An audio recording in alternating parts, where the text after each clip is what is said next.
Արամ Սարգսյանը, Երևանի ամենահարուստ մարդը, չճանաչեց նրան սպիտակ խալաթով։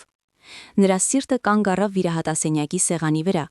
իսկ Մարիամ Հովհաննիսյանը, աղջիկը, որին նա ժամանակին նվաստացրել եւ լքել էր կարիերայի համար, ձեռքում էր պահում նրա կյանքը։ Նա հիշում էր ամեն ինչ, յուրաքանչյուր խոսքը, յուրաքանչյուր ցավը։ Այնինչ նա արեց հետո, ցնցեց բոլորին։ Մինչ սկսենք, մեկնաբանություններում գրեք, թե որ քաղաքից եք դիտում։ Իսկ վերջում մի մոռացեք գնահատել այս պատմությունը 0-ից 10-ի սանդղակով։ Հաճելի դիտում։ Թագավորի անկումը։ Արամ Սարգսյանը կանգնած էր աշխարհի գագաթին։ Փող, իշխանություն, կանայք, ամեն ինչ նրա ոտքերի տակ էր։ Բայց երբ գրծքում սուր ցավը ծագեց գործնական հանդիպման ժամանակ, նա հասկացավ, նույնիսկ թագավորները անկնում են։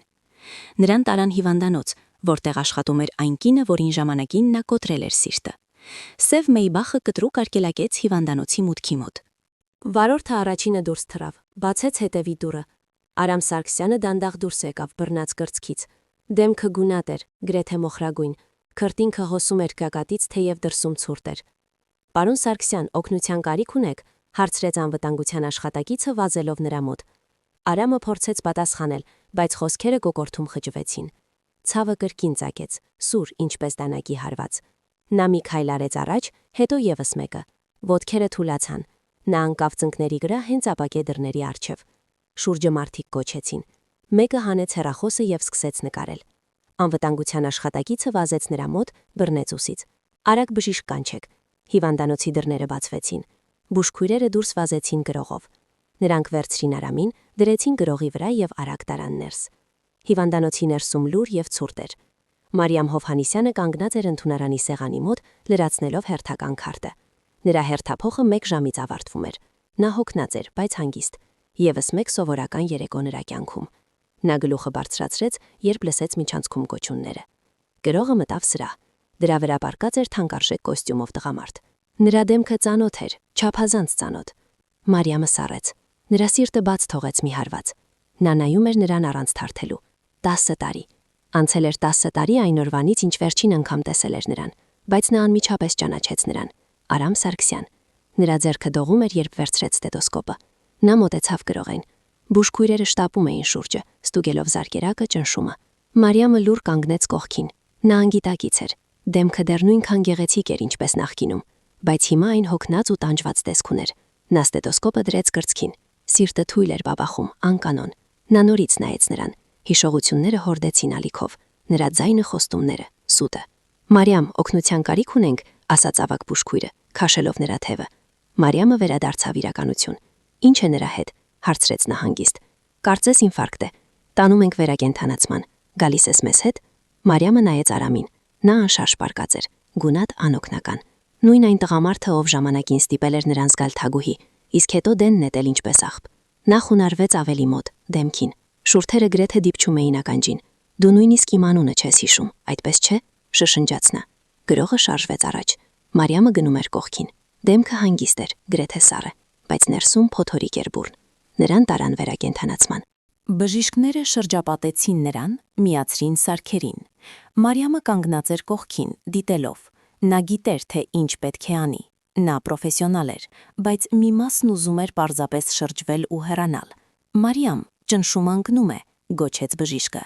Նա քայլ արեց առաջ, վերցրեց ներարկիչը, ներարկեց դեղը։ Ձեռքերը շարժվում էին ավտոմատ, արագ, վստահ։ Նա կատարում էր իր աշխատանքը, բայց մտքերը հեռու էին։ Նա հիշեց այն օրը, երբ նա հեռացավ։ Ոչինչ չբացատրեց, պարզապես հավաքեց իրերը եւ անհետացավ։ Նա հարյուրավոր անգամ զանգահարել էր նրան։ Նա չէր պատասխանում։ Հետո տեսել էր նրա լուսանկարը ամսագրում։ Նա այլ կնոջ հետ էր, գեղեցիկ, հարուստ, կատարյալ։ Իսկ Մարիամը մնացել էր մենակ, կոտրված սրտով եւ դատարկ գրպաններով։ «Ռիթմը կայունացավ», ասաց բժիշկը, նայելով մոնիտորին։ Մարիամը արտաշնչեց, նայեց Արամին։ Աչքերը փակ էին, շնչառությունը հավասար։ Նա կապրի։ Նա չգիտեր ուրախանալ թե ոչ։ «Հիանալի աշխատանք, Մարիամ», ասաց գլխավոր բժիշկը, ուսին հարվածելով։ «Առանց քեզ նա չէր փրկվի»։ Մարիամը լուր գլխով արեց, հանեց զառնոցները, դուրս եկավ վերակենդանացումից։ Միջանցքում լուր էր։ Նա հենվեց պատին, փակեց աչքերը։ Արամ Սարգսյանը վերադարձել էր նրա կյանք, բայց այս անգամ անօգնական, թույլ, կախված իրենից, եւ նա չգիտեր ինչ անել դրա հետ։ Նա բացեց աչքերը, նայեց պատուհանից դուրս, այնտեղ գիշեր էր, մութ եւ ցուրտ։ Գուցե սա ճակատագիր է, մտածեց նա։ Գուցե սա նրա շանսն է, բայց շանս ինչի համար։ 10 տարի առաջ Մարիամը կանգնած էր հիվանդանոցի միջանցքում, հենված սառապատին։ Ձեռքերը դեռ դողում էին։ Նա փակեց աչքերը եւ թույլ տվեց, որ հիշողությունները վերադառնան։ 10 տարի առաջ նա բժշկական ինստիտուտի ուսանողուհի էր, ապրում էր համալսարանի նեղ հանրագացարանում 3 հարևանուհիների հետ։ Փողը միշտ պակասում էր։ Գիշերները աշխատում էր քաղաքի ծայրամասի փոքր սրճարանում, ուսման վարձը վճարելու համար։ Օրերը միաձուլվում էին մեկի՝ դասախոսություններ, պրակտիկա, աշխատանք, քուն եւ նորից շրջանակով։ Բայց հետո հայտնվեց նա։ Դա տեղի ունեցավ համալսարանի գրադարանում։ Մարիամը նստած էր սեղանի մոտ շրջապատված բժշկական դասագրքերով։ Նա գրում էր ինչ-որ բան տետրում, երբ զգաց ինչ-որ մեկի հայացքը, գլուխը բարձրացրեց։ Դիմացը կանգնած էր բարձրահասակ գեղեցիկ տղամարդ, թանկարժեք վերարկուով։ Մուգ մազերը մի փոքր խառն էին, աչքերը մոխրագույն, խոր։ Նա նայում էր նրան ժպտալով։ Դու միշտ այդքան լուրջ ես կարդում, հարցրեց նա հանգիստ։ Մարիամը աչքերը թարթեց, չիմանալով թե ինչ պատասխանել։ Ես պատրաստվում եմ քննությանը։ Բժշկություն։ Նա գլխով արեց։ Նա նստեց դիմացը, առանց թույլտվություն խնդրելու։ Ժպիտը ավելի լայնացավ։ Ես Արամ եմ, Արամ Սարգսյան։ Մարիամ Հովանիսյան։ Նա ձեռքը մեկնեց։ Նա անվստահ սեղմեց այն։ Նրա ափը տաք էր, վստահ։ Դու նման չես մյուս աղջիկներին, Մարիամ, ասաց նա նայելով աչքերին։ Նա զգաց, թե ինչպես այտերը բորբոքվեցին։ Նա չէր հավատում, որ այդպիսի տղամարդը խոսել է իր հետ։ Նա այնպիսի տեսք ուներ, կարծես պատկանում էր այլ աշխարհի, որտեղ նա երբեք չէր եղել։ Ինչու ես այդպես ասում, հարցրեց նա հանգիստ, որովհետև դա ճիշտ է։ Նա մնաց նրա հետ գրադարանում մինչև փակվելը։ Նրանք խոսում էին ամեն ինչի մասին, նրա երազանքների մասին բժիշկ դառնալու, նրա ծրագրերի մասին սեփական բիզնես կառուցելու մասին։ Նա երիտասարդ էր, հավակնոտ, էներգիայով լի։ Նա զգույշ էր, համեստ, բայց նրա վստահությունը գրավում էր նրան։ Երբ դուրս եկան փողոց, նա ուղեկցեց նրան մինչև հանրակացարան։ Վաղը տեսնվենք, հարցրեց նա, կանգ առնելով մուտքի մոտ։ Մարիամը գլխով արեց, չհավատալով, որ դա տեղի է ունենում։ Այո, այդպես սկսվեց։ Նրանք հանդիպում էին գաղտնի։ Նա գալիս էր նրա հետևից մեքենայով, տանում էր զբոսայգի, սրճարան, քաղաքի մյուս ծայրում։ Նրանք զբոսնում էին ափով, ձեռք ձեռքի։ Նա պատմում էր իր ծրագրերի մասին, թե ինչպիսին է լինելու մի օր, հարուստ, ազդեցիկ, հաջողակ։ Եվ դու կլինես իմ կողքին, ասում էր նա համբուրելով ձեռքը։ Ես խոստանում եմ։ Մարիամը հավատում էր նրան, հավատում էր յուրաքանչյուր խոսքին, բայց նա երբեք չէր ներկայացնում նրան իր ընկերներին։ Երբ հանդիպում էին նրա ծանոթներին, նա բաց էր թողնում ձեռքը։ Ասում էր, որ պարզապես ծանոթ է։ Մարիամը լռում էր, մտածում էր, որ նա պարզապես պատրաստ չէ, որ ժամանակ է պետք։ Անցավ մի քանի ամիս։ Մի երեկո Արամը ասաց, որ ունի կարևոր հանդիպում։ Ինվեստորների երեկույթ։ Նա չհրավիրեց նրան, բայց Մարիամը որոշեց ինքը գնալ։ Ուզում էր տեսնել նրա աշխարհը, հասկանալ, թե ինչու է նա միշտ այդքան զգույշ։ Նա հագավ իր լավագույն զգեստը, հին, պարզ, բայց փորձեց արժանապատիվ տեսք ունենալ։ Նա եկավ շքեղ ռեստորան, որտեղ անցկացվում էր երեկույթը։ Ներսում մարդկանց բազմություն կար, բոլորը քանք հագնված էին, բարձրաձայն խոսում, ծիծաղում։ Մարիամը կանգնած էր սյունի հետևում, դիտելով։ Տեսավ Արամին, նա ուշադրության կենտրոնում էր։ Կողքին կանգնած էր գեղեցիկ կին, փայլուն զգեստով։ Նա ծիծաղում էր, դիպչելով նրա ձեռքին։ Նա ժպտում էր նրան։ Հետո նա բարձրացրեց հայացքը եւ տեսավ Մարիամին։ Նրանց աչքերը հանդիպեցին։ Մարիամը անվստահ ժպտաց, մի քայլ արեց առաջ, բայց Արամը շրջվեց, պարզապես շրջվեց, կարծես չտեսներ նրան։ Նա շարունակեց խոսակցությունը, ծիծաղելով ինչ-որ մեկի կատակի վրա։ Մարիամը սառեց, սիրտը սեղմվեց, չէր կարողանում շնչել։ Շրջվեց եւ դուրս եկավ ռեստորանից։ Փողոցում ցուրտ էր։ Նա կանգնած էր պատի մոտ։ Արցունքները հոսում էին այտերով։ Մի քանի րոպե անց Արամը դուրս եկավ նրա հետևից։ Մարիամ, կանչեց նա։ Նա չշրջվեց։ Նա մոտեցավ, կանգնեց կողքին։ Ինչ ես անում այստեղ, հարցրեց նա սառը։ Ուզում էի տեսնել քեզ, ասաց նա հանգիստ։ Ես մտածեցի, որ դու չպետք է գայիր այստեղ։ Նա նայեց նրան։ Դեմքը կոշտ էր, փակ։ Ինչու ես ձևացնում, թե չես ճանաչում ինձ։ Նա հառաչեց, շրջեց հայացքը։ Որովհետև դու չես համապատասխանում իմ կյանքին, Մարիամ։ Նրա սիրտը կտոր-կտոր եղավ։ Դու չես հասկանում։ Այս մարդիկ ուրիշ են։ Նրանք ինձանից որոշակի մակարդակ են ակնկալում։ Իսկ դու լավ աղջիկ ես, բայց դու այդ աշխարհից չես։ Մարիամը լռեց։ Արցունքները խեղդում էին նրան։ Ներողություն, ասաց նա հանգիստ, բայց այդպես ավելի լավ է։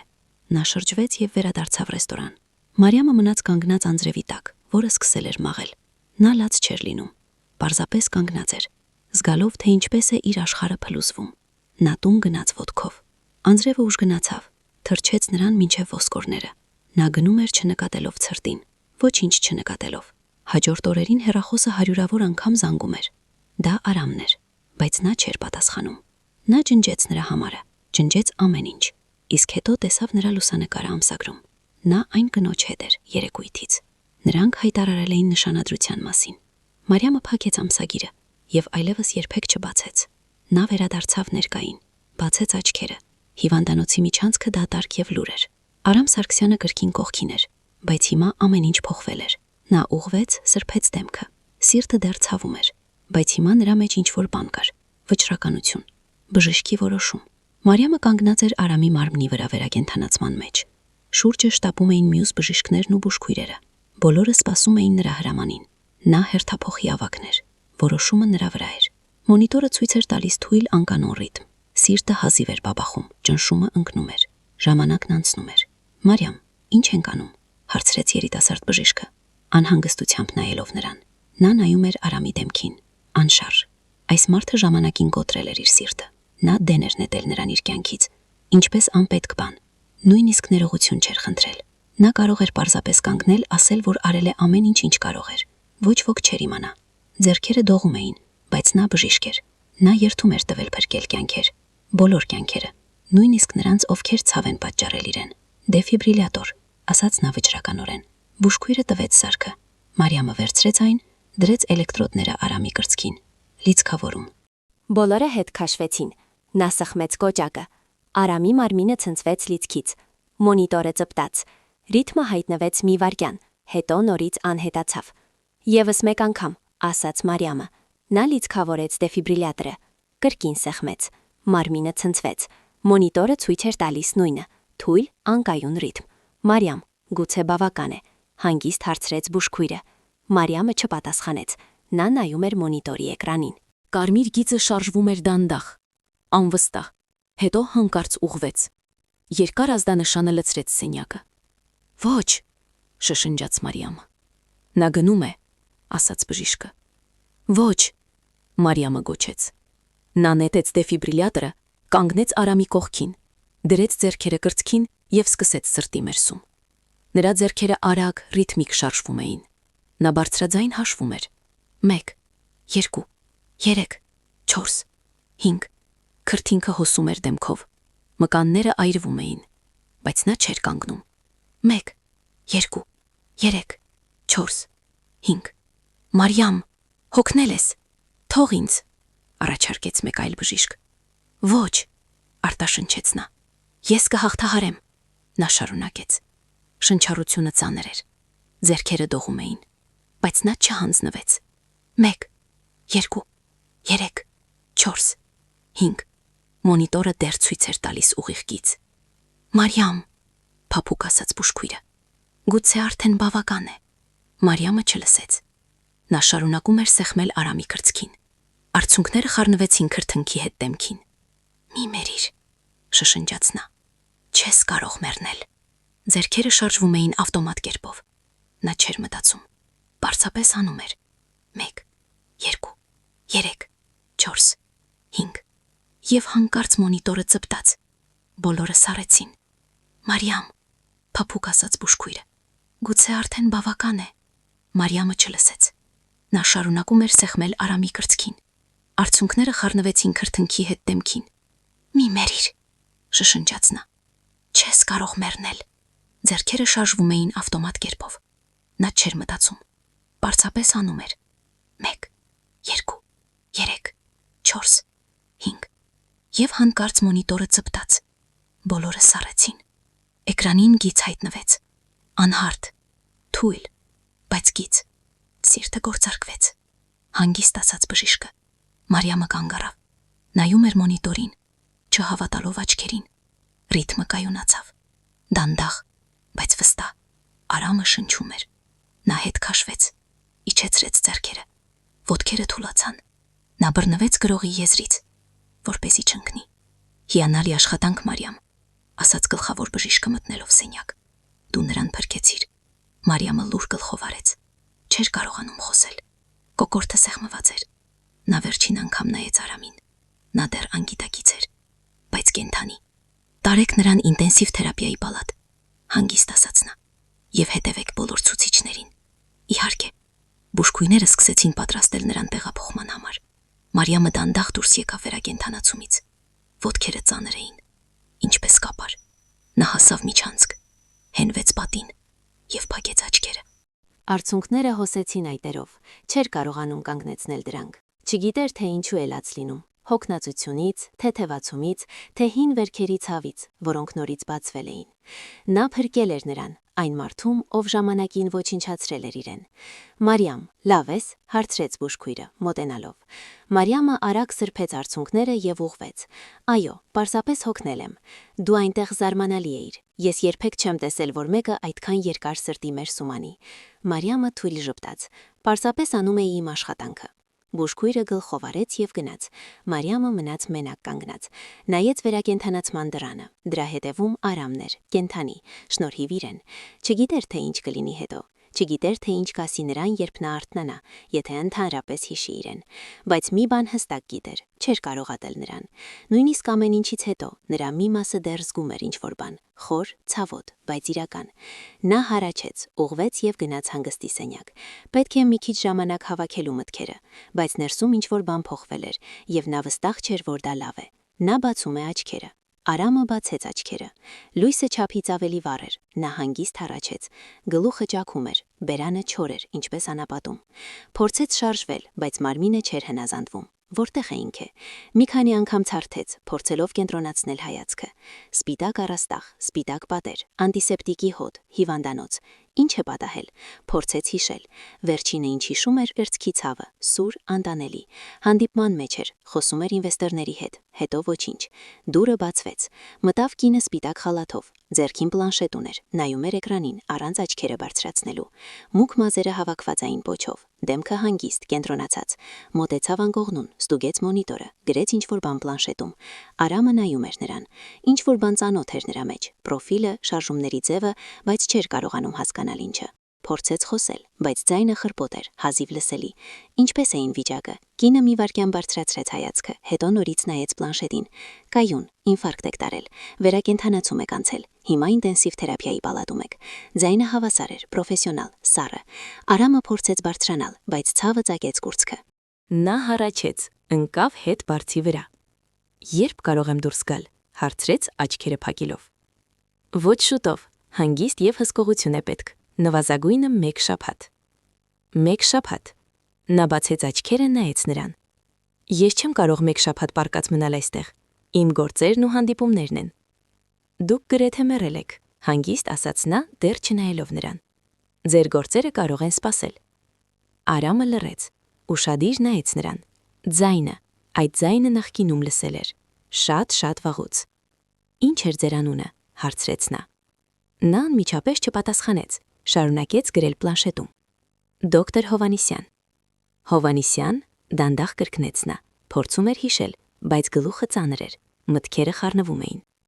Կինը շրջվեց գնալու համար, Արամը ձեռքը մեկնեց, բռնեց նրա դաստակը։ Սպասեք, նա սառեց, մարմինը լարվեց։ Դուք նման եք ինչ-որ մեկի, ասաց նա հանգիստ նայելով դեմքին։ Ես ձեզ ճանաչում եմ։ Մարիամը դանդաղ բարձրացրեց աչքերը, նրանց հայացքները հանդիպեցին։ Սիրտը խենթորեն բաբախում էր, տեսնում էր, թե ինչպես է նա նայում իրեն, փորձում հիշել, բայց չէր ճանաչում։ 10 տարին փոխել էր նրան։ Այլևս այն միամիտ ուսանողուհին չէր, ով սիրահարվել էր նրան։ Նա ազատեց ձեռքը նրա բռնվածքից։ Ոչ, հանգիստ ասաց նա, դուք ինձ չեք ճանաչում։ Շրջվեց եւ դուրս եկավ պալատից առանց հետ նայելու։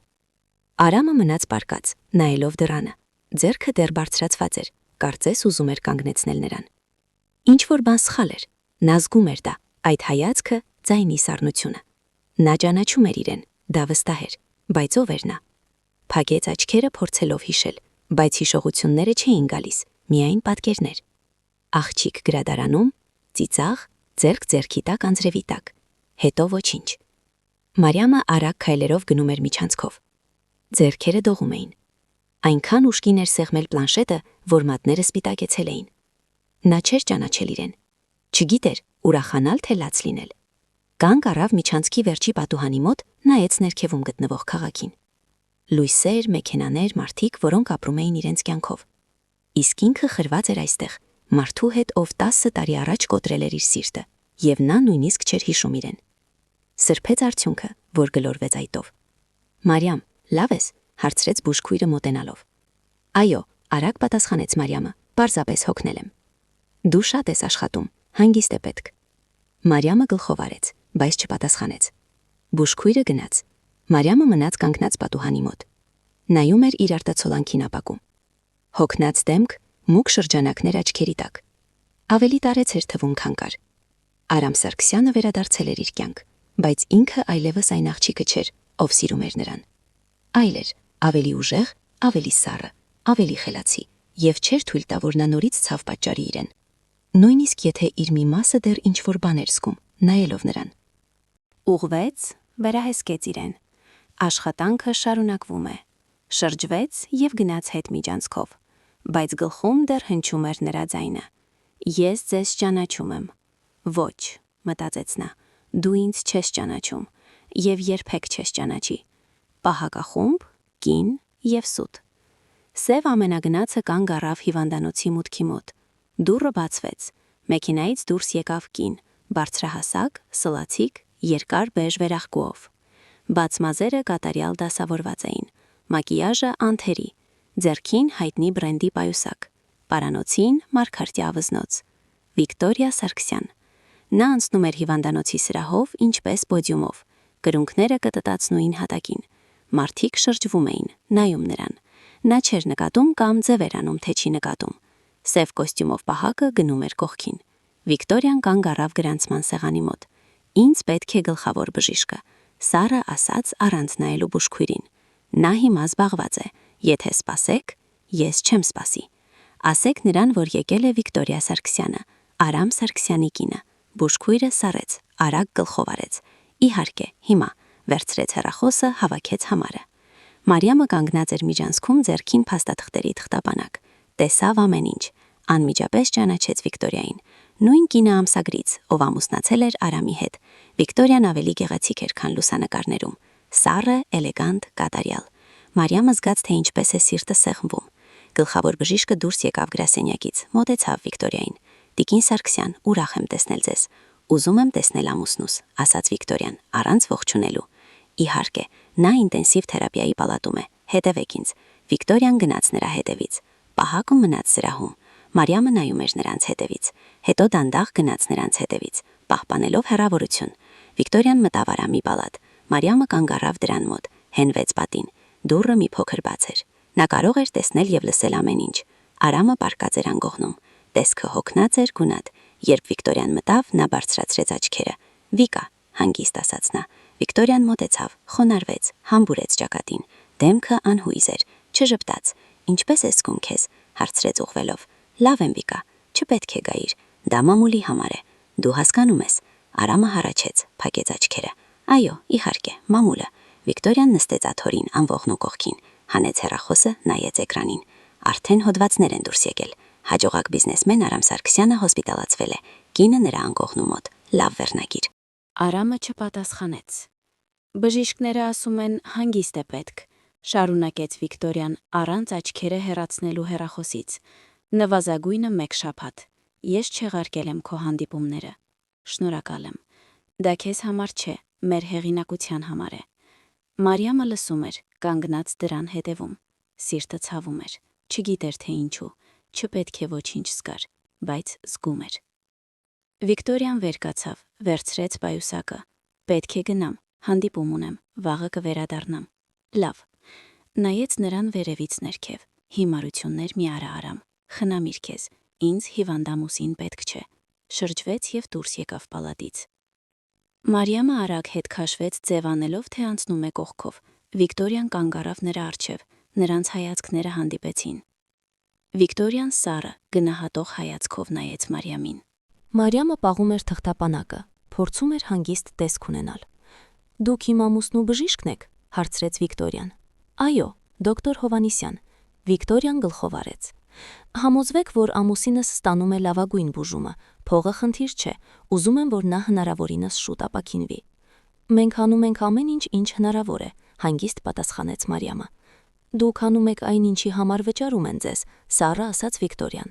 Իսկ ես վճարում եմ, որպեսզի ամուսինս ապաքինվի։ Հուսով եմ հասկանում ենք միմյանց։ Մարիամը ավելի ուժգին սեղմեց թղթապանակը։ Այո, հասկանում ենք։ Վիկտորիան անցած կողքով, գրունկները կտծացնում էին հատակին։ Մարիամը կանգնած էր, նայելով նրա հետևից։ Ձեռքերը դողում էին։ Այդ կինը Արամի կինն էր, բայց չէր սիրում նրան։ Մարիամը տեսավ դա, լսեց դա նրանց խոսակցությունից։ Մամուլի համար, հեղինակության համար, փողի համար։ Մարիամը մտավ Արամի պալատ։ Նա պառկած էր փակ աչքերով։ Նա մտածեց, որ քնած է, բայց երբ մոտեցավ, նա բացեց աչքերը։ Նա գնացել է, հանգիստ հարցրեց նա։ Այո, նա հառաչեց։ Նա միշտ այդպիսին է։ Մարիամը լռեց, չգիտեր ինչ ասել։ Երկար եք ամուսնացած, հանգիստ հարցրեց նա, առանց նայելու նրան։ 5 տարի։ Երջանիկ եք։ Արամը նայեց նրան։ Դա կարևոր է։ Մարիամը բարձրացրեց աչքերը։ Նրանց հայացքները հանդիպեցին։ Չգիտեմ, ազնվորեն պատասխանեց նա։ Նա երկար նայեց նրան, փորձելով հասկանալ ինչ-որ բան։ Ինչու եք հարցնում։ Մարիամը շրջվեց, ստուգեց մոնիտորի ցուցիչները։ Պարզապես հետաքրքրություն։ Ներողություն։ Ոչ, մենք երջանիկ չենք, հանգիստ ասաց նա։ Երբեք չենք եղել երջանիկ։ Սա գործնական ամուսնություն է, հարմար երկուսիս համար։ Մարիամը չպատասխանեց, գրեց ինչ-որ բան քարտում, շրջվեց դեպի ելք։ Դոկտոր Հովանիսյան, կանչեց նա։ Նա կանգ առավ, բայց չշրջվեց։ Այո, ես իսկապես զգում եմ, որ ճանաչում եմ ձեզ։ Ինչ-որ տեղից։ Մարիամը մի վայրկյան փակեց աչքերը։ Դուք սխալվում եք։ Նա դուրս եկավ պալատից, փակելով դուռը հետևից։ Արամը մնաց պառկած, նայելով առաստաղին։ Նա չէր սխալվում, վստահ էր, բայց ով էր նա։ Գիշերային հերթափոխի խոսակցություն։ Հիվանդանոցի գիշերը լուր էր, միջանցքները դատարկ, միայն հերթապահ բուժքույրերն էին նստած սեղանների մոտ, լրացնելով թղթեր։ Մարիամը գնում էր միջանցքով, ձեռքին սուրճի բաժակ։ Նրա հերթափոխը 1 ժամ առաջ պետք է ավարտվեր, բայց նա մնացել էր, չէր կարողանում գնալ տուն։ Կանգ առավ Արամի պալատի մոտ, ներսում լույսը մթագնած էր։ Նայեց դրան ապակու միջով, նա չէր քնել։ Արամը նստած էր անկողնում, նայելով պատուհանից դուրս։ Նրա պրոֆիլը լուսավորված էր լուսնի լույսով։ Տեսքը մտածկոտ էր, կորած։ Մարիամը հրեց դուռը, մտավ ներս։ Պետք է հանգստանաք, հանգիստ ասաց նա։ Արամը շրջվեց, նայեց նրան։ Չեմ կարողանում քնել։ Ուզում եք քնաբեր տամ։ Ոչ, հաբեր չեմ ուզում։ Մարիամը մոտեցավ, ստուգեց մոնիտորը, գրեց ցուցիչները։ Այդ դեպքում գոնե պարկեք։ Ձեզ հանգիստ է պետք։ Դոկտոր Հովանիսյան, հանգիստ ասաց նա։ Նա կանգ առավ առանց շրջվելու։ Ինչու փրկեցիք ինձ։ Նա սառեց։ Ինչ նկատի ունեք։ Վերակենդանացման մեջ լսեցի, որ բուժքույրերը խոսում էին։ Սիրտս կանգ էր առել։ Դուք սրտի մեր սում արեցիք ավելի քան 10 րոպե։ Կարող էիք կանգ առնել, կարող էիք այդքան չփորձել։ Մարիամը դանդաղ շրջվեց դեպի նա։ Որովհետև ես բժիշկ եմ, ես փրկում եմ բոլորին, բոլորին։ Նա ուշադիր նայեց նրան, թե միայն ինձ։ Ինչ եք ուզում լսել, սառը հարցրեց նա։ Արամը նստեց անկողնում, նետեց վերմակը, թույլ էր, բայց վճռական, ուղիղ նայեց աչքերին, ճշմարտությունը։ Մարիամը լռեց, սիրտը արագ բաբախում էր։ Ճշմարտությունն այն է, որ ես արեցի իմ աշխատանքը, հանգիստ ասաց նա, ավելին ոչինչ չկա։ Ոչ, ասաց նա գլուխը շարժելով, սա ուրիշ բան է, ես զգում եմ դա։ Մարիամը շրջվեց նրանից, ձեռքերը դողում էին, սեղմեց դրանք բռունցքի մեջ։ Դուք ոչինչ չեք զգում, ասաց նա եւ ձայնը դողաց։ Երբեք չեք զգացել։ Լռություն։ Արամը նայում էր նրա մեջքին, փորձելով հասկանալ։ Մարիամը փակեց աչքերը, արցունքները մոտեցան կոկորդին, չէր ուզում լաց լինել, ոչ այստեղ, ոչ նրա առջև։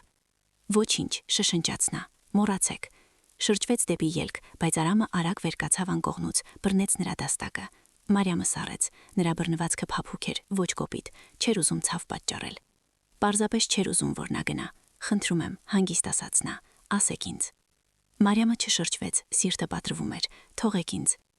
Ոչ, ոչ հիմա, ոչ մինչև չասեք ով եք։ Դուք ինձ չեք ճանաչում, շշնջաց նա։ Ճանաչում եմ, հանգիստ ասաց նա։ Ես ճանաչում եմ, զգում եմ դա։ Ամեն անգամ, երբ նայում եմ ձեզ, ամեն անգամ, երբ լսում եմ ձեր ձայնը, գիտեմ ձեզ ինչ որտեղից։ Մարիամը շրջվեց դեպի նա, նրանց դեմքերը մոտ էին, չափից ավելի մոտ։ Տեսնում էր նրա աչքերը, նույն մոխրագույնը, ինչ 10 տարի առաջ, նույնքան խոր։ Մարիամ, շշնջաց նա, նրա սիրտը կանգ առավ։ Այդ անունը, նա արտասանեց այդ անունը։ Նա դուրս քաշեց ձեռքը նրա բռնվածքից, հետ քաշվեց։ Մի կոչեք ինձ այդպես, սուր ասաց նա։ Արամը նայում էր նրան, աչքերը լայնացան։ Դա դուք եք, իսկապես դուք եք։ Մարիամը գլուխը շարժեց, շնչառությունը ծանր էր։ Ոչ, դուք սխալվում եք։ Ես չեմ սխալվում, Մարիամ, համալսարանից Մարիամը, գրադարանը, մենք, բավական է, գոչեց նա, ձայնը հնչեց ամբողջ պալատում։ Արամը լռեց նայելով նրան։ Մարիամը դողում էր, արդյունքները հոսում էին այտերով։ Այլևս չէր կարողանում զսպել դրանք։ Այո, հանգիստ ասաց նա, ձայնը լի էր ցավով։ Դա ես եմ, նույն այն Մարիամը, որին դուք տեն նետեցիք ինչպես աղտ, նույն այն աղջիկը, ով սիրում էր ձեզ ավելի շատ, քան ամեն ինչ աշխարհում, եւ ում դուք կոտրեցիք կտոր։ Արամը լուր կանգնած էր, դեմքը գունատվեց։ Մարիամ, ես, մի ասեք, ընդհատեց նա, մի ասեք, որ սխջում եք։ Մի ասեք, որ չէիք ուզում, որովհետև ուզում էիք, դուք ընտրեցիք ձեր կարիերան, ձեր փողերը, ձեր կատարյալ կյանքը, իսկ ես ոչնչով մնացի, սրբեց արդյունքները, ուղղվեց, բայց գիտեք ինչ։ Ես ապրեցի, կառուցեցի իմ կյանքը առանց ձեզ, դարձա բժիշկ, փրկում եմ մարդկանց։ Եվ փրկեցի ձեզ, ոչ թե որովհետև արժանի եք, այլ որովհետև ես այնպիսին չեմ, ինչպիսին դուք եք։ Ես մարդկանց դեն չեմ նետում։ Արամը քայլ արեց դեպի նա։ Մարիամ, խնդրում եմ թույլ տուր բացատրել։ Ոչ, վճռական ասաց նա։ Դուք կորցրել եք այդ իրավունքը 10 տարի առաջ։ Շրջվեց դեպի դուռ։ Մարիամ, հանգիստ կանչեց նա։ Նա կանգ առավ, բայց չշրջվեց։ Ինձ անվանում են դոկտոր Հովանիսյան։ Հիշեք դա։ Նա դուրս եկավ պալատից, փակելով դուռը։ Արամը մնաց մենակ կանգնած։ Ոտքերը թուլացան։ Նստեց անկողնուն, ձեռքերով ծածկեց դեմքը։ Մարիամ, ինչպես կարող էր մոռանալ նրան։ Ինչպես կարող էր այդքան կույր լինել։ Հիշեց ամեն ինչ։ Գրադարանը, նրա ժպիտը, աչքերը, լի սիրով։ Եվ այն երեկոն, երբ ասաց նրան, որ չի համապատասխանում իր կյանքին։ Երիտասարդ էր, հավակնոտ, էգոիստ։ Մտածում էր, որ ճիշտ է ընտրում, բայց սխալվել էր։ Եվ հիմա նա այստեղ է։ Նույն այն աղջիկը, ում ժամանակին սիրել էր եւ դավաճանել։ Դրեց ձեռքը կրծքին։ Զգաց ցավը, բայց դա ֆիզիկական ցավ չէր, շատ ավելի վատ բան էր։ Մարիամը արագ քայլերով գնում էր միջանցքով։ Գրեթե վազում էր։ Չէր կարողանում շնչել։ Հասավ հանգստի սենյակ։ Փակեց դուռը։ Հենվեց պատին։ Նա հիշել էր։ Արտասանել էր իր անունը։ Ձեռքերով ծածկեց դեմքը եւ լաց եղավ։ Հիշողությունը վերադառնում է։ Մարիամը նստած էր հանգստի սենյակում։ Գրկած ծնկները։ Դեմքը թաց էր արցունքներից։ Չէր կարողանում կանգնեցնել։ 10 տարվա ցավը, որ թաքցրել էր ներսում, դուրս էր պոկվել։ Դուռը բացվեց։ Մտավ բուժքույրը։ Մարիամ, լավ ես։ Մարիամը արագ սրբեց դեմքը։ Վեր կացավ։ Այո, պարզապես հոգնել եմ։ Բուժքույրը կասկածով նայեց նրան։ Գուցե տուն գնաս։ Հերթափոխդ վաղուց ավարտվել է։ Ոչ, կմնամ։ Հիվանդներ ունեմ։ Ես լավ եմ։ Վճռական կրկնեց նա։ Բուժքույրը հառաչեց։ Գլխով արեց եւ դուրս եկավ։ Մարիամը մնաց մենակ կանգնած։ Նայեց իր արտացոլանքին հայելու մեջ։ Հոգնած դեմք, կարմիր աչքեր։ Տեսքը կոտրված էր, բայց չէր կարող թույլ տալ իրեն կոտրվել։ Ոչ հիմա։ Լվացվեց սառը ջրով, ուղղվեց, դուրս եկավ սենյակից։ Արամի պալատում դեռ լույս էր վառվում։ Արամը նստած էր անկողնում, նայելով դատարկությանը։ Միտքը լեցուն էր հիշողություններով։ Մարիամ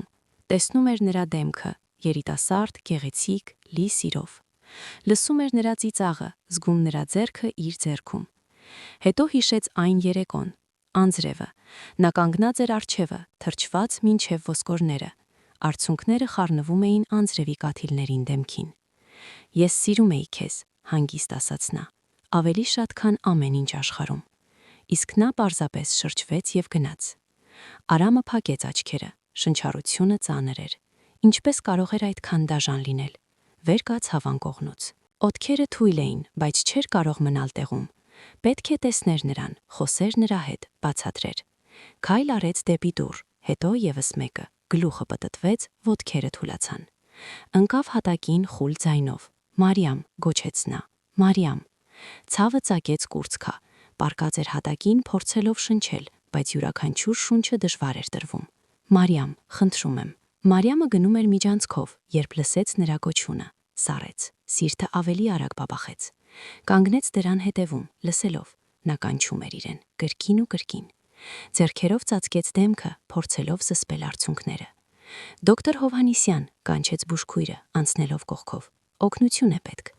Մարիամը իջեցրեց ձեռքերը, ուղղվեց։ Ոչ, ես կհաղթահարեմ։ Հրեց դուռը եւ մտավ ներս։ Արամը պառկած էր հատակին, դեմքը գունատ էր, ծածկված քրտինքով, ցանը շնչում էր։ Մարիամը արագ մոտեցավ, իջավ ծնկվերի վրա կողքին։ Ինչ եք անում, Սառը հարցրեց նա։ Դուք նոր եք ինֆարկտ տարել, չեք կարող վեր կենալ։ Մարիամ, շնշնչաց նա, նայելով նրան։ Մի կոչեք ինձ այդպես, վերցրեց նրա ձեռքը, օգնեց բարձրանալ, ծանր էր, թույլ։ Գրեթե գրում էր նրան հետ անկողին, պարկեցրեց, ծածկեց վերմակով, ստուգեց սարկերակը։ Կարող էիք մեռնել, հանգիստ ասաց նա, առանց նայելու նրան։ Հիմարություններ մի արեք, դեռ թույլ եք։ Արամը նայում էր նրան, աչքերը լի էին արցունքներով։ Ներիր ինձ, շնշնչաց նա։ Խնդրում եմ։ Մարիամը սառեց, ձեռքը դողում էր։ Ինչի համար, հանգիստ հարցրեց նա։ Ամեն ինչի համար, այն երեկոյի համար, ինչ ասացի, ինչ արեցի։ Մարիամը դանդաղ բարձրացրեց աչքերը, նայեց նրան։ Կարծում եք ներողությունները ամեն ինչ կուղեն։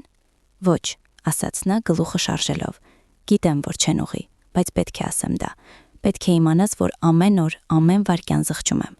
Մարիամը բաց թողեց նրա ձեռքը, հետ քաշվեց։ Զղջում եք, հանգիստ կրկնեց նա։ Իմ հետևից 1 ամիս անց ամուսնացաք մեկ ուրիշ կնոջ հետ։ Կառուցեցիք կայսրություն, դարձաք հարուստ, հաջողակ։ Որտեղ էին ձեր զղջումները այդ ժամանակ։ Ես էգոիստ էի, ասաց Արամը, ձայնը դողում էր։ Մտածում էի միայն ինքս իմ մասին, իմ ծրագրերի, իմ ապագայի մասին, չէի մտածում քո մասին, քո զգացմունքների մասին։ Դուք ճիշտ եք, Սառը ասաց Մարիամը, դուք չէիք մտածում։ Շրջվեց դեպի ելք։ Մարիամ, սպասիր, կանչեց նա։ Նա կանգ առավ, բայց շշրջվեց։ Մի կոչեք ինձ այդպես։ Մարիամն այլևս չկա։ Նա մահացավ այն գիշերը անձրևի տակ։ Արամը նստեց անկողնում, ձեռքը մեկնեց դեպի նա։ Խնդրում եմ, թույլ տուր բացատրել։ Մարիամը դանդաղ շրջվեց, նայեց նրան։ Ինչ բացատրել, որ ես բավարար լավը չէի ձեզ համար, որ չափազանց աղքատ էի, չափազանց պարզ, չափազանց սովորական։ Ոչ, գոչեց նա, դու չափազանց լավն էիր ինձ համար, գիտեի դա եւ վախենում էի։ Վախենում էի, որ չեմ կարողանա տալ քեզ այն կյանքը, որին արժանի ես։ Վախենում էի, որ կհիասթափեցնեմ քեզ։ Մարիամը լուր նայում էր նրան։ Դրա համար որոշեցիք առաջինը լքել ինձ, հանգիստ հարցրեց նա։ Արամը իջեցրեց գլուխը։ Այո, ես հիմար էի։ Լռությունը լցրեց սենյակը։ Մարիամը կանգնած էր ձեռքերը սեղմած բռունցքի մեջ, չգիտեր ինչ է զգում։ Զայրույթ, ցավ, կարեկցանք։ Դուք եղել եք, ասաց նա վերջապես, եւ դեռ մնում եք այդպիսի։ Նա դուրս եկավ պալատից առանց հետ նայելու։ Արամը մնաց նստած անկողնում։ Արցունքները հոսում էին դեմքով, ձեռքերով ծածկեց դեմքը։ Մեկ անգամ կորցրել էր նրան, եւ հիմա կորցնում էր նորից, բայց այս անգամ չէր հանձնվելու, այս անգամ կպայքարի, նույնիսկ եթե դա ամբողջ կյանքը տևի։ Մարիամը գնում էր միջանցքով, արագ քայլերով։ Սիրտը ծանր էր, կարծես քար էր դարձել կրծքում։ Նրա խոսքերը դեռ հնչում էին ականջներում։ Դու չափազանց լավն էիր ինձ համար։ Վախենում էր։ Ինչ վախ։ Նա վախենում էր սիրուց, նա վախենում էր իրենից։ Մարիամը կանգ առավ պատուհանի մոտ, նայեց դուրս, կիսերային Երևանին։ Լույսերը փայլում էին, բայց նրա աշխարհը մութ էր։ Նա փակեց աչքերը։ Հիշեց այն օրը, անձրևի տակ, երբ նա ասաց. «Դու չես համապատասխանում իմ կյանքին»։ Եվ հիմա 10 տարի անց նա ասում է, որ վախենում էր։ Մարիամը սրբեց այդին սահող արցունքը, չէր ուզում լաց լինել, այլևս ոչ։ Նա արդեն լաց էր եղել բավականաչափ։ Հանկարծ լսեց քայլեր։ Գլխավոր բժիշկը մոտեցավ։ Մարիամ, դու դեռ այստեղ ես։ Հերթափոխդ վղուց ավարտվել է։ Նա գլխով արեց։ Գիտեմ, պարզապես պետք է ստուգեմ վերջին անգամ։ Բժիշկը նայեց նրան ուշադիր։ Պարոն Սարգսյանի հետ ամեն ինչ կարգին է։ Մարիամը սառը ժպտաց։ Այո, նա կայուն է։ Բժիշկը գլխով արեց եւ գնաց։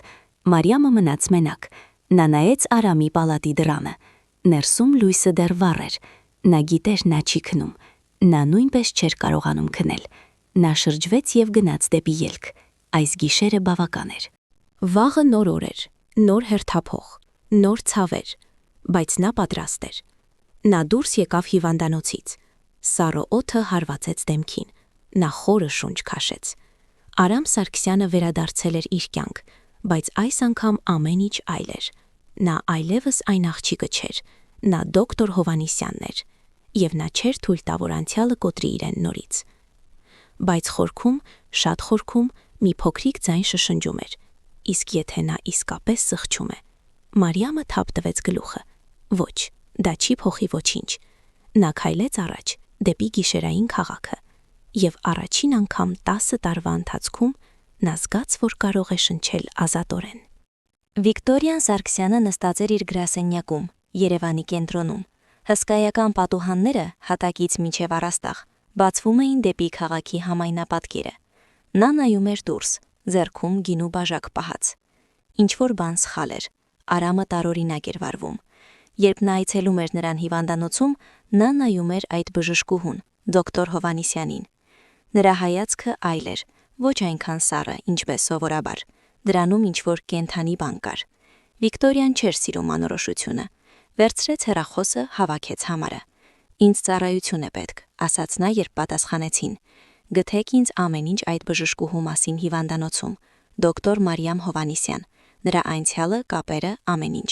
Երբ է պետք տեղեկատվությունը»։ «Վաղը», հասկացա։ Նա դրեց խողովակը, մի կում գինի խմեց։ «Եթե Արամը ինչ-որ բան է թաքցնում, ինքը կիմանա»։ Հաջորդ օրը մասնավոր հետախույզը եկավ նրա գրասենյակ։ Նա դրեց սեղանին հաստ թղթապանակը։ Ահա ամեն ինչ գտա։ Վիկտորիան բացեց թղթապանակը։ Ներսում լուսանկարներ էին Մարիամի, նրա կենսագրությունը, կրթությունը եւ էլի մի բան։ 10 տարվա հին լուսանկար։ Մարիամը եւ Արամը։ Նրանք կանգնած էին զբոսայգում ձեռք ձեռքի։ Մարիամը ժպտում էր։ Արամը նայում էր նրան այնպես, ինչպես երբեք չէր նայել Վիկտորիային։ Վիկտորիան դանդաղ փակեց թղթապանակը։ «Շնորհակալ եմ, կարող եք գնալ»։ Հետախույզը գլխով արեց եւ դուրս եկավ։ Վիկտորիան լուռ նստած էր, նայելով թղթապանակին։ Դեմքը անհույզ էր, բայց ներսում բուռն զայրույթ էր եռում։ Նշանակում է ահա թե ինչ է, հին սեր։ Նա վեր կացավ, վերցրեց վերարկուն։ Պետք է խոսել Հովհաննիսյանի հետ։ Մարիամը նստած էր լրացնելով հիվանդների քարտերը։ Նրա հերթափոխը գրեթե ավարտվել էր։ Հոգնած էր, բայց չէր ուզում գնալ տուն։ Տանը չափազանց լուր էր, չափազանց դատարկ։ Դուռը բացվեց, մտավ Վիկտորիան։ Մարիամը բարձրացրեց գլուխը, զարմացած թարթեց։ «Տիկին Սարգսյան»։ Վիկտորիան փակեց դուռը հետևից, պտտեց բանալին փականի մեջ։ Մարիամը դանդաղ վեր կացավ։ «Կարող եմ օգնել»։ Վիկտորիան մոտեցավ, դրեց թղթապանակը սեղանին։ «Ես գիտեմ ով եք դուք», սառը ասաց նա։ Մարիամը նայեց թղթապանակին, հետո Վիկտորիային։ Վիկտորիան բացեց թղթապանակը, հանեց 10 տարվա հին լուսանկարը, դրեց Մարիամի առջև։ «Գիտեմ ինչ է եղել ձեր միջև»։ Մարիամը նայում էր լուսանկարին։ Սիրտը սեղմվեց։ Հիշում էր այդ օրը։ Նրանք երջանիկ էին։ Մտածում էր հավերժ։ Բարձրացրեց աչքերը դեպի Վիկտորիան։ Դա 10 տարի առաջ էր։ Ես պարզապես անում եմ իմ աշխատանքը։ Վիկտորիան ծիծաղեց։ Պարզապես աշխատանք։ Դուք փրկեցիք նրա կյանքը։ Ժամանակ եք անցկացնում նրա հետ։ Նայում եք նրան այնպես, կարծես դեռ ինչ-որ բան եք զգում։ Ես չեմ։ Մի ստեք ինձ։ Սուր ընդհատեց Վիկտորիան։ Ես տեսնում եմ դա, եւ նա էլ ինչ-որ բան է զգում։ Նա նայում է ձեզ այլ կերպ։ Մարիամը լռեց։ Չգիտեր ինչ պատասխանել։ Վիկտորիան նստեց սեղանի եզրին, խաչեց ոտքերը։ Գիտեք ինչու է նա այն ժամանակ լքել ձեզ։ Մարիամը չպատասխանեց։ Որովհետև դուք աղքատ ուսանողուհի էիք առանց ապագայի։ Իսկ նրան պետք էր կին, ով համապատասխանում է իր կարգավիճակին։ Իր շրջապատից մեկը։ Մարիամը սեղմեց բռունցքները։ Գիտեմ ինչու է նա լքել ինձ։ Լավ, ուրեմն պետք է հասկանաք, որ ոչինչ չի փոխվել։ Նա դեռ նույն մարդն է։ Նա ընտրում է իշխանությունն ու փողը։ Ոչ թե սերը։ Մարիամը նայեց նրան ուղիղ աչքերի մեջ։ Իսկ դուք սիրում եք նրան։ Վիկտորիան մի վայրկյան լռեց, հետո ծիծաղեց։ Սեր։ Նա գլուխը շարժեց։ Սերը հեքիաթ է, միամիտ աղջիկների համար։ Մենք Արամի հետ պայմանավորվածություն ունենք։ Երկուսս էլ գիտենք կանոնները։ Եվ ես չեմ պատրաստվում թույլ տալ, որ ինչ-որ նախկին ընկերուհի ամեն ինչ փչացնի։ Մարիամը ուղղվեց, ուղիղ նայեց Վիկտորիային։ Ես չեմ ուզում փչացնել նրան։ Ես ոչինչ չեմ ուզում նրանից։ Իսկապես։ Այդ դեպքում ինչու եք դեռ այստեղ։ Ինչու չեք խնդրել տեղափոխել նրան մեկ ուրիշ բժշկի մոտ։ Մարիամը լռեց։ Վիկտորիան վեր կացավ, մոտեցավ դրանը, պտտեց բանալին։ Արեք ձեր աշխատանքը, դոկտոր Հովհաննիսյան, բուժեք իմ ամուսնուն, հետո մոռացեք նրան հավերժ, որովհետև եթե չանեք դա, կանգ առավ, նայեց ուսի նրայով. «Ես ձեր կյանքը շատ բարդ կդարձնեմ»։ Նա դուրս եկավ, փակելով դուռը։ Մարիամը մնաց մենակ կանգնած, ձեռքերը դողում էին։ Նա իջավ աթոռին, ձեռքերով ծածկեց դեմքը։ Վիկտորիան ճիշտ էր։ Ինչու չխնդրեց տեղափոխել Արամին մեկ ուրիշ բժշկի մոտ։ Ինչու շարունակում է հոգ տանել նրա մասին, որովհետև իր մի մասը դեռ ինչ-որ բան էր զգում։ Նույնիսկ ամբողջ ցավից հետո, նույնիսկ ամբողջ արդյունքներից հետո դեռ զգում էր, եւ դա ամենասարսափելին էր։ Վիկտորիան նստեց իր ամենագնացի մեջ, խփեց դուռը։ Վարորդը նայեց նրան հետևի հայելու միջով։ «Ուր, Տիկին Սարգսյան»։ «Տուն»։ Նա հանեց հեռախոսը, հավաքեց փաստաբանի համարը։ «Պետք է պատրաստեք փաստաթղթերը», սառը ասաց նա։ «Բաժանության դեպքում»։ «Վստահ եք»։ «Պարզապես պատրաստ եք ամեն դեպքում»։ Նա դրեց խողովակը, նայեց պատուհանից դուրս։ Արամը իր ամուսինն էր, իր նախագիծը, իր ներդրումը, եւ նա չի թույլ տա, որ ինչ-որ հին սեր ամեն ինչ կորցանի, նույնիսկ եթե դրա համար ստիպված լինի ոչնչացնել երկուսին էլ։ Սրտի ընտրություն։ Անցավ մեկ շաբաթ։ Արամը կանգնած էր իր պալատի պատուհանի մոտ, կոստյում հագած։ Իրերը հավաքված էին։ Այսօր դուրս է գրվում։ Մարիամը ամբողջ շաբաթը խուսափում էր նրանից։ Նա գալիս էր ստուգելու վիճակը, բայց խոսում էր միայն բժշկական ցուցիչների մասին։ Սառը, պրոֆեսիոնալ, առանց աչքերի մեջ նայելու։ Նա փորձում էր խոսել նրա հետ, բայց նա գնում էր առանց հնարավորություն տալու։ Դուռը բացվեց, մտավ բուժքույրը։ «Պարոն Սարգսյան, ձեր կինը սպասում է ներքևում»։ Արամը գլխով արեց։ «Շնորհակալ եմ»։ Վերցրեց պայուսակը, դուրս եկավ պալատից։ Միջանցքում լուր էր։ Նա դանդաղ գնում էր, շուրջը նայելով, հույս ունենալով տեսնել նրան, Մարիամին, բայց նա ոչ մի տեղ չկար։ Դուրս եկավ հիվանդալոցի շենքից։ Մուտքի մոտ սպասում էր բազմություն, լրագրողներ, տեսախցիկներ։ Վիկտորիան կանգնած էր նրանց սև ամենագնացի կողքին, կատարյալ հագնված։ Ժպտում էր տեսախցիկների համար։ Արամը կանգ առավ աստիճաններին։ Լրագրողները գոչում էին հարցեր։ «Պարոն Սարգսյան, ինչպես եք զգում ձեզ։ Իսկապես ինֆարկտ եք տարել։ Վերադառնալու եք աշխատանքի»։ Վիկտորիան մոտեցավ, բռնեց նրա թևը։ «Գնանք, Արամ, չարժե ուշանալ»։ Արամը սկսեց իջնել աստիճաններով եւ հանկարծ տեսավ նրան։ Մարիամը կանգնած էր հիվանդանոցի կողմնային մուտքի մոտ։ Չէր նայում նրան։ Նայում էր կողքին, ձեռքում թղթապանակ պահած։ Նրանց աչքերը հանդիպեցին։ Արամը սառեց։ Շուրջ բոլորի բոլոր ձայները անհետացան։ Լրագրողները, տեսախցիկները։ Վիկտորիան։ Ոչինչ չկար բացի Մարիամից։ Նա նայում էր նրան։ Աչքերը լի էին ցավով, բայց դրանցում ինչ-որ բան էլ կար։ Ինչ-որ բան, որ ստիպեց նրա սիրտը ավելի արագ բաբախել։ Նա բաց թողեց Վիկտորիայի ձեռքը։ «Արամ», հանգիստ կանչեց Վիկտորիան։ «Ինչ ես անում»։ Արամը չպատասխանեց։ Սկսեց գնալ դեպի Մարիամը։ Լրագրողները լռեցին, ուղղեցին տեսախցիկները դեպի նա։ Վիկտորիան կանգնած էր, նայելով նրա հետևից։ Դեմքը գունատվեց։ Արամը գնում էր բազմության միջով։ Մարդիկ տեղ են տալիս նրան։ Նա չէր նկատում նրանց։ Տեսնում էր միայն նրան։ Մարիամը նայում էր նրան, աչքերը լայնացան։ Հետ քաշվեց մի քայլ։ «Մի արա», շշնջաց նա։ Բայց նա շարունակում էր գնալ։ Կանգ առավ նրա առջև, այնքան մոտ, որ լսում էր նրա շնչառությունը։ Շուրջը լռություն էր։ Բոլորը նայում էին, բոլորը լսում էին։ «Արամ», հանգիստ ասաց նա։ «Մի արա դա»։ «Ես սխալ եմ արել», ասաց նա։ Ձայնը դողում էր։ «Ես կործանեցի իմ կյանքը երկկորցրի քեզ»։ Մարիամը գլուխը շարժեց։ Արցունքները հոսեցին այտերով։ «Դու չես կարող վերադառնալ»։ «Ուշ է»։ «Ինչու»։ Հանգիստ հարցրեց նա։ «Որովհետև դու վիրավորեցիր ինձ։ Դու կոտրեցիր ինձ կտոր-կտոր։ Եվ ես 10 տարի ծախսեցի ինձ նորից հավաքելու համար։ Ես չեմ կարող թույլ տալ, որ դա կրկնվի»։ Արամը ավելի մոտ քայլ արեց։ Բարձրացրեց ձեռքերը։ Վերցրեց նրա դեմքը իր ափերում։ Նա դողում էր։ «Այդ դեպքում թույլ տուր սկսել նորից», շշնջաց նա։ «Թույլ տուր ապացուցել, որ փոխվել եմ, որ այլևս այն մարդը չեմ»։ «Դու չես փոխվել», ասաց նա, գլուխը շարժելով։ «Դու դեռ ամուսնացած ես, դեռ կյանք ունես։ Ես կբաժանվեմ», վճռական ասաց նա։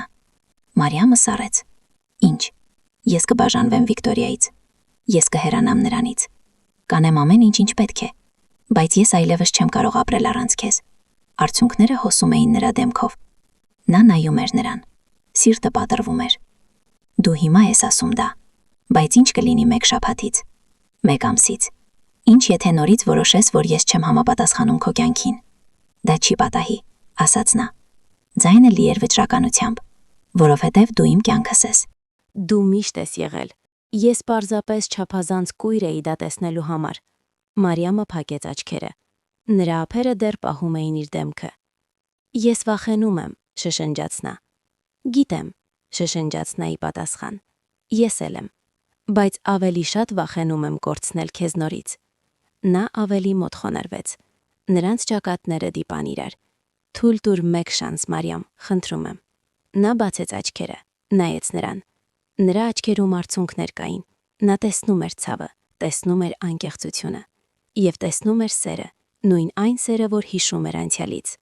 Արամ, Սառը կանչեց Վիկտորիան բազմության հետևից։ Գնանք, հիմա։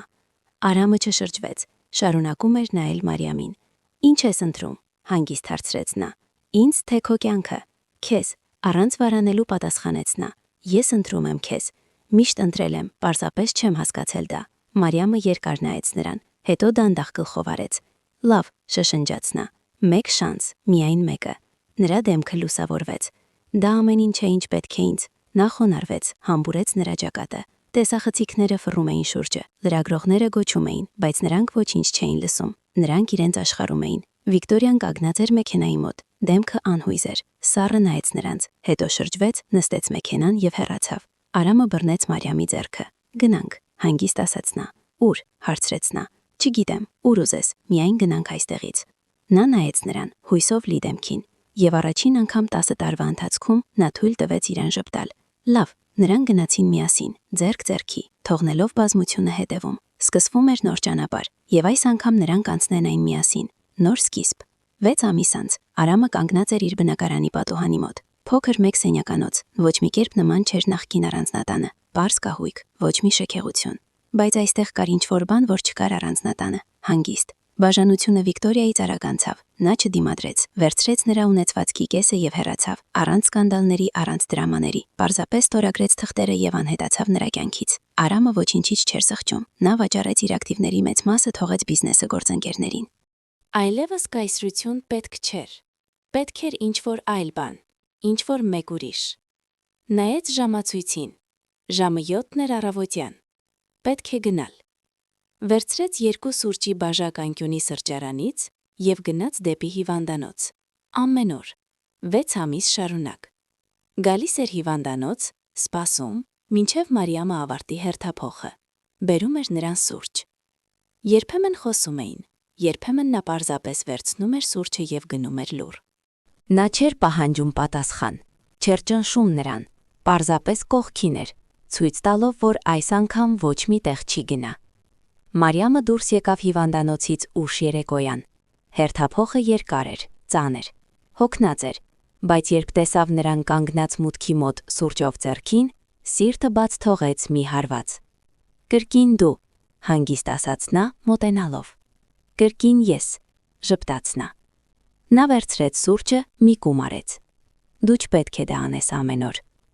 Ես ուզում եմ։ Նրանք գնում էին փողոցով լուռ։ Նա ուղեկցում էր նրան մինչև տուն, ինչպես միշտ։ Մուտքի մոտ նա կանգ առավ, շրջվեց դեպի նա։ Արամ, ես գիտեմ, հանգիստ ասաց նա։ Դու դեռ պատրաստ չես, հասկանում եմ, կսպասեմ։ Նա նայեց նրան, աչքերը անկեղծ էին, լի համբելությամբ։ Դու իսկապես փոխվել ես, շշնջաց նա։ Որովհետև հասկացա ինչն է կարևոր, պատասխանեց նա, եւ դա դու ես։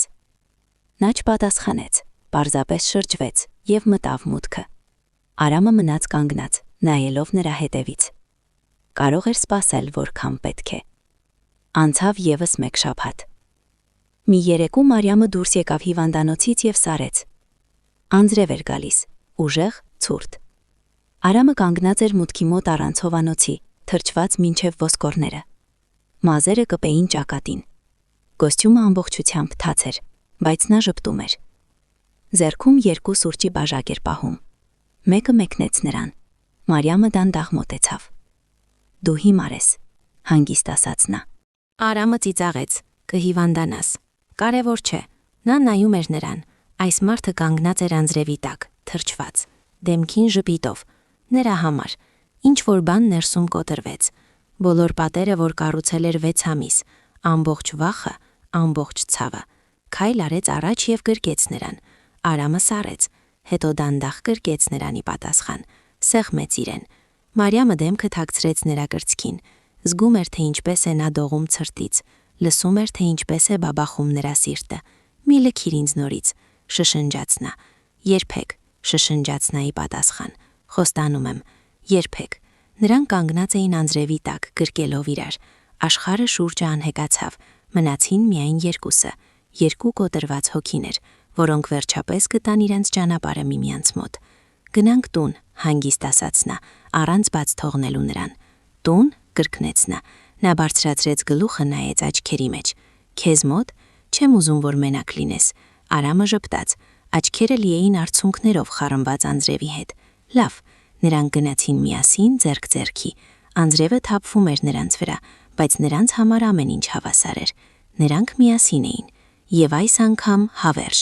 Նրա բնակարանում Մարիամը օգնեց նրան հագնվել չոր հագուստ։ Նստեցին բազմոցին ծածկված վերմակով, ձեռքերում տաք թեյով։ «Գիտես, որ սա խենթություն է», հանգիստ հարցրեց նա։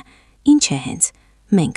այնինչ անում ենք»։ Արամը շրջվեց դեպի նա։ «Ինչու է խենթություն»։ «Որովհետև արդեն անցել ենք դրա միջով, եւ դա ավարտվեց ցավով»։ «Այս անգամ ամեն ինչ այլ կլինի», վճռական ասաց նա։ «Ինչից գիտես»։ «Որովհետև ես այլ եմ եւ դու այլ ես։ Մենք այն մարդիկ չենք, որոնք եղել ենք 10 տարի առաջ»։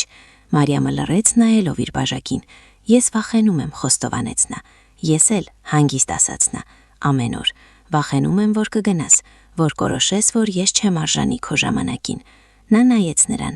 «Դու արժանի ես», շշնջաց նա։ «Ահա թե ինչն է խնդիրը, դու միշտ արժանի ես եղել»։ Արամը վերցրեց նրա ձեռքը, մատները միացրեց իր մատներին։ «Այդ դեպքում պարզապես եղիր այստեղ հիմա, առանց մտածելու անցյալի մասին, առանց վախենալու ապագայից»։ Մարիամը նայեց նրանց միացված ձեռքերին, հետո դանդաղ գլխով արեց։ «Լավ»։ Նա դրեց գլուխը նրա ուսին, նա գրկեց նրան, սեղմեց իրեն։ Նստած էին լռության մեջ, լսելով անձրևը պատուհանից դուրս։ Առաջին անգամ 10 տարվա ընթացքում Մարիամը զգաց, որ տանն է, ոչ մենակ, այլ մարդու հետ։ «Ես սիրում եմ քեզ», շշնջաց Արամը։ Մարիամը փակեց աչքերը։ «Ես էլ», շշնջաց նայի պատասխան։ «Միշտ սիրել եմ, նույնիսկ երբ ատում էի»։ Նա հմբուրեց նրա գլխի վերևը։ «Ես չեմ հիասթափեցնի քեզ, խոստանում եմ»։ «Ավելի լավ է չհիասթափեցնես», հանգիստ ասաց նա, «քանի որ երկրորդ շանս չի լինի»։ «Ինձ երկրորդ շանս պետք չէ», պատասխանեց նա։ «Այս մեկը բավական է»։ Նրանք մնացին նստած այդպես մինչև առավոտ, ծածկված վերմակով, գրկելով իրար։ Երկու մարդ, որոնք մեկ անգամ կորցրել էին իրար եւ գտել նորից։ Այս անգամ հավերժ։ Մի մոռացեք գնահատել այս պատմությունը 0-ից 10-ի սանդղակով եւ բաժանորդագրվել, եթե ուզում եք ավելի շատ սիրո մասին պատմություններ։